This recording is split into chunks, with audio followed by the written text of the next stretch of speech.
Merci de choisir la TV internationale. Mesdames et messieurs, bonjour et bienvenue à cette nouvelle édition de Midi au Caire, un programme qui vous présente tout ce qui s'est passé sur la scène égyptienne ces dernières 24 heures. On va commencer par l'événement de cette journée. C'est donc l'inauguration du salon de l'aviation et de l'espace. Le président Abdel Fattah el-Sisi a inauguré ce matin la première édition du salon de l'Égypte pour l'aviation et l'espace à l'aéroport d'Al Alamein sur la côte nord.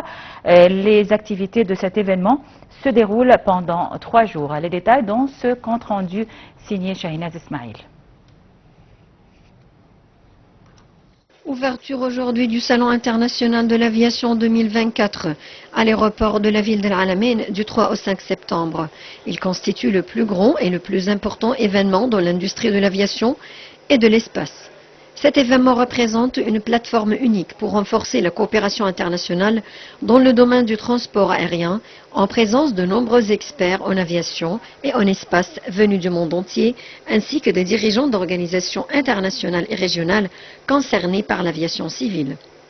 Le salon rassemblera les plus grandes agences et institutions opérant dans les domaines de la technologie spatiale et de l'aviation dans le monde, ce qui en fait une occasion prometteuse d'échanger des idées et de présenter des services innovants visant à façonner les contours de l'avenir de l'aviation au niveau mondial en présentant les dernières technologies dans ce domaine aux participants. Ces derniers comprennent des leaders de l'industrie et des parties prenantes. Le Salon international de l'aviation en Égypte, connu sous l'acronyme EIAS, offre une plateforme unique pour renforcer les partenariats commerciaux en Égypte, en Moyen-Orient et en Afrique. L'événement comprendra des démonstrations d'avions, des conférences et une exposition de produits et services innovants dans le domaine de l'aviation.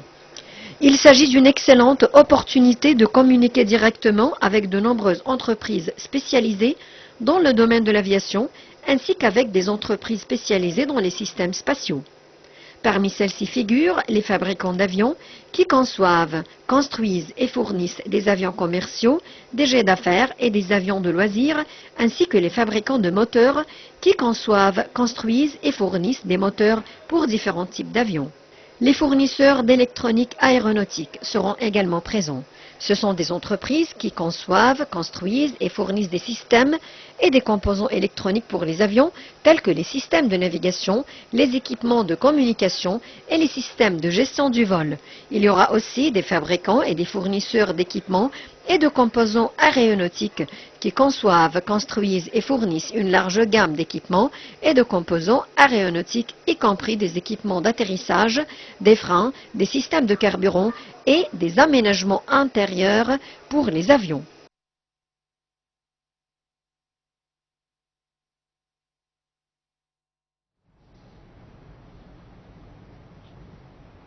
Et pour parler donc de ce sujet, analyser ce grand événement, on a en ligne Monsieur le Général Samir Farag, qui est expert stratégique.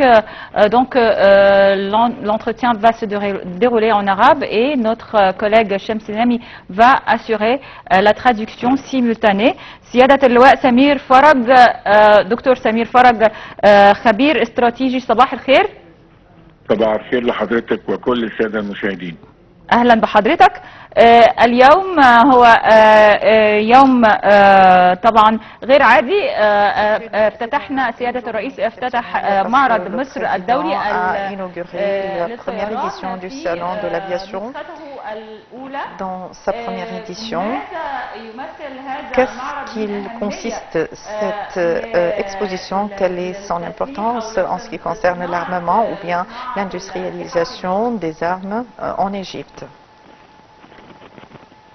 طبعا احنا هنقول ان اليوم ده on فعلا peut dire يوم que عظيم c'est في تاريخ une journée مصر exceptionnelle pour l'histoire de l'Égypte العسكرية المصرية et militaire aussi, والجوية. ainsi que l'histoire de l'aviation égyptienne.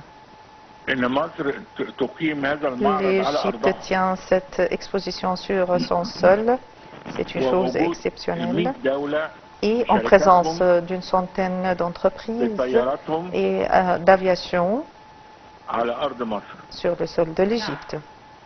هي فرصة لأولادنا C'est الطيارين une occasion pour les pilotes الحربيين et les pilotes والمدنيين aussi militaires ainsi que industriels et commerciaux انهم يشوفوا على الطبيعة pour superviser او احدث sur le sol الطيارات في العالم les avions les plus sophistiqués et plus modernes dans le monde, واحدث الانظمة الملاحية ainsi que les nouveaux systèmes de navigation ويعني واحدث ان هم بيسموهم et ce qu'on وسائل التدريب appelle الجوي. les systèmes d'entraînement.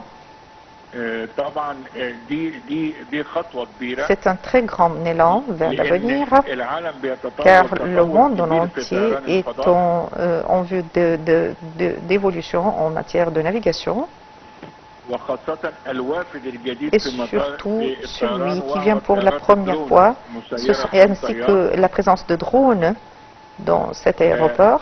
وفي مجال الفضاء أيضا En ce qui بنلاقي concerne إن l'espace, فرصة لعلماء c'est une très المصريين grande الجدد opportunité pour les nouveaux savants إنهم يتعرفوا على pour qu'ils reconnaissent et الأجهزة connaissent les nouveaux والمعدات systèmes الفضائية الجديدة ainsi que les nouveaux systèmes aéronautiques. خاصة إن إحنا عندنا أول Notamment que nous قمر possédons صناعي maintenant عسكري la première satellite militaire وأخذناه من فرنسا. et qui est achetée auprès de la France. فرصة أيضا للعاملين C'est في une occasion مجال pour صناعة tous ceux qui الطيران. travaillent dans l'industrie de l'aviation مصنع الطيران بتاعنا et في l'usine حلوان. d'aviation qui se trouve à Helwan. واحنا النهارده عاملين عقد مع Et داسو nous avons signé un contrat avec Dassault pour fournir les spare parts et de maintenance pour les Mirage et le Rafale. فبالتالي فرصة كويسة Ainsi, جدا c'est une لكل très العناصر bonne دي occasion إنها pour tous ces éléments pour reconnaître الأنظمة الجديدة les في العالم. derniers systèmes sophistiqués dans le monde. وبرضه هناك في مصر بيقول هل احنا دولة غنية Il y a des gens qui disent est-ce que nous sommes aussi riches pour tenir ces expositions?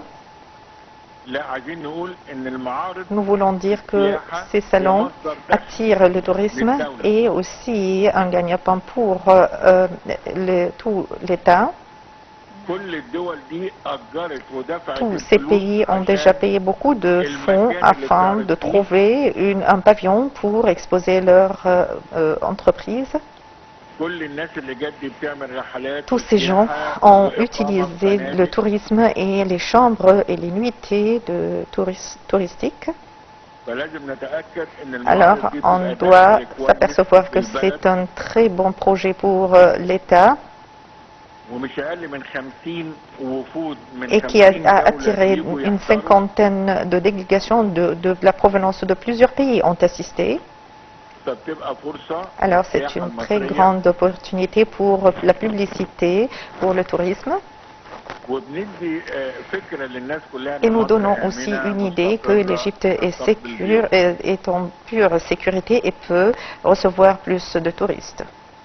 فأعتقد إنه حاجة مشرفة. Je crois que c'est une chose qui nous rend très honoreux. Monsieur le général, quelle est l'influence? Je n'entends pas.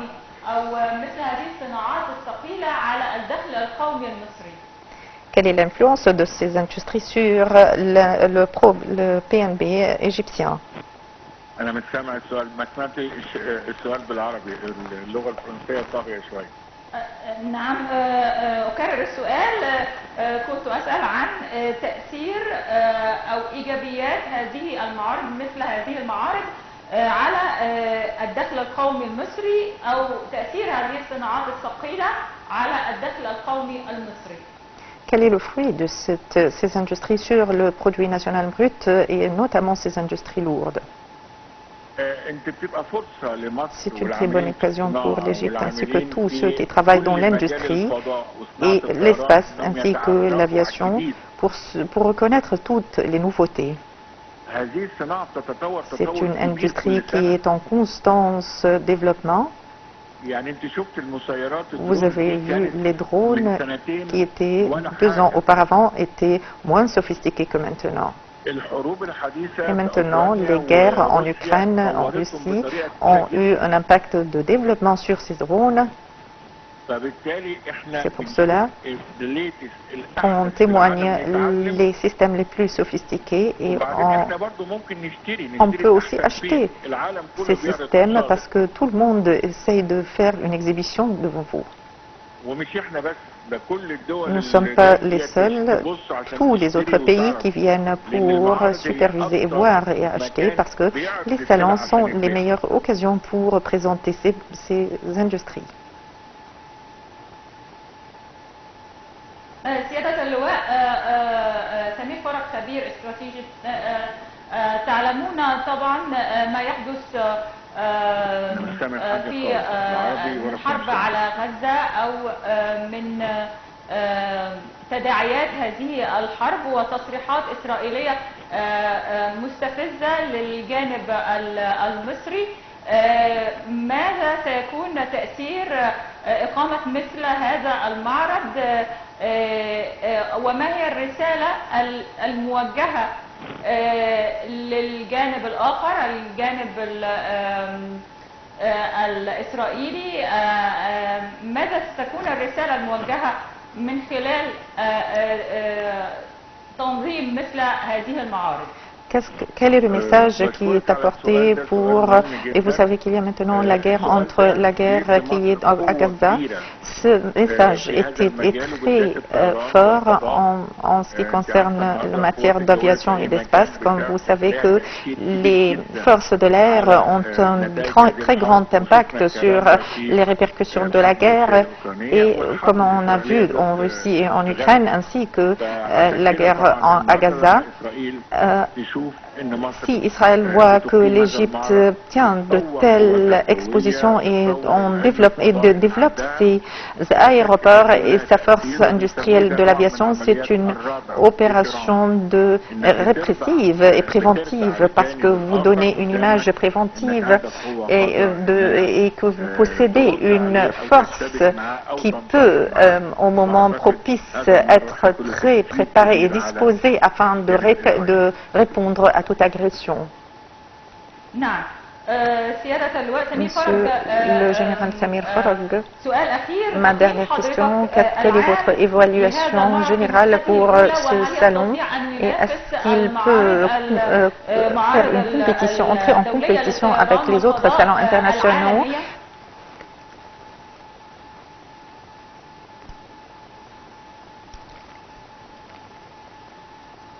أكرر السؤال سيادة اللواء سمير فرج. آخر سؤال، تقييم حضرتك للنسخة الأولى من المعرض الدولي للطيران والفضاء في مصر وهل يستطيع أن ينافس مثيله من المعارض في العالمية في الدول الأخرى الأوروبية مثلا؟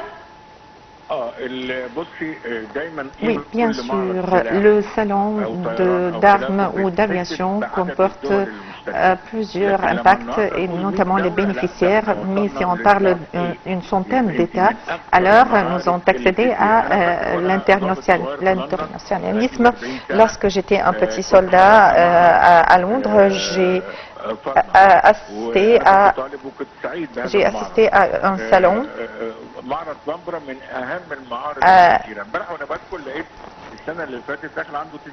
Il y avait 90 pays qui faisaient leur exposition lors de ce salon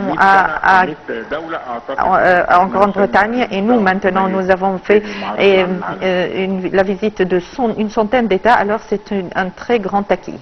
En ce qui concerne l'industrialisation et l'armement, ce que l'Égypte a abouti d'après vous.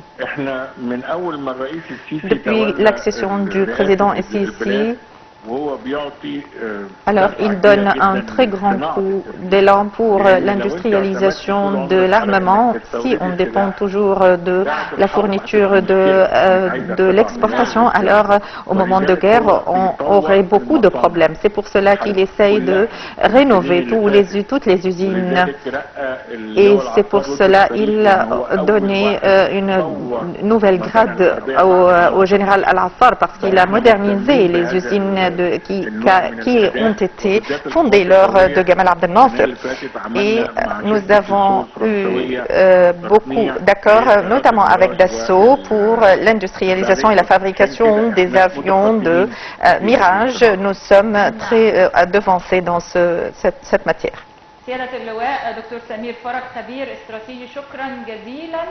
Je vous remercie infiniment pour votre... on remercie notre invité, Monsieur le Général Samir Farag, qui est expert stratégique, et on remercie aussi notre collègue Shamsenemi pour l'interprétation simultanée. Et on continue donc avec nos nouvelles. Le Premier ministre Moustapha Madbouli se dirige aujourd'hui vers la Chine en tant que représentant du chef de l'État Abdel Fattah el-Sisi pour assister aux travaux du sommet du Forum de la coopération Chine-Afrique prévu jusqu'au vendredi et qui sera, selon le géant asiatique, le plus grand événement diplomatique organisé dans la capitale chinoise depuis la pandémie du Covid-19. Alors, c'était donc tout pour cette édition très spéciale de Midi au Caire. Merci pour votre attention et passez une excellente journée avec la suite de nos programmes sur NAL TV International. Des dizaines de dirigeants et délégations sont attendus en Chine pour le sommet du Forum de la coopération Chine-Afrique prévu jusque vendredi et qui sera, selon le géant asiatique, le plus grand événement diplomatique organisé dans la capitale chinoise depuis la pandémie de Covid-19. La Chine a envoyé ces 2 dernières décennies des centaines de milliers d'ouvriers et d'ingénieurs en Afrique pour construire ces grands projets et gagner un accès privilégié aux vastes ressources naturelles africaines, notamment le cuivre, l'or et l'hélium. Les prêts des banques publiques chinoises ont permis de financer de nombreuses infrastructures destinées à doper la croissance africaine, voies ferrées, ports, routes, mais aussi soulever des interrogations car ils ont également creusé l'endettement de certains pays. La Chine, deuxième économie mondiale, est le premier partenaire commercial de l'Afrique. Le commerce bilatéral a atteint 167,8 milliards de dollars. La sécurité a été renforcée à Pékin avant le sommet, avec notamment des routes temporairement barrées pour permettre le passage des délégations. Des banderoles ont été accrochées dans la ville et proclament que la Chine et le continent africain s'unissent pour un avenir meilleur. Le président sud-africain Cyril Ramaphosa est arrivé lundi à Pékin pour une visite de 4 jours en Chine, au cours de laquelle il se rendra également dans la grande métropole de Shenzhen, capitale technologique du géant asiatique. Il a rencontré dans la journée le président chinois Xi Jinping. Les 2 pays doivent signer des accords sur le renforcement de la coopération économique et la mise en œuvre de la coopération technique, selon le cabinet de M. Ramaphosa.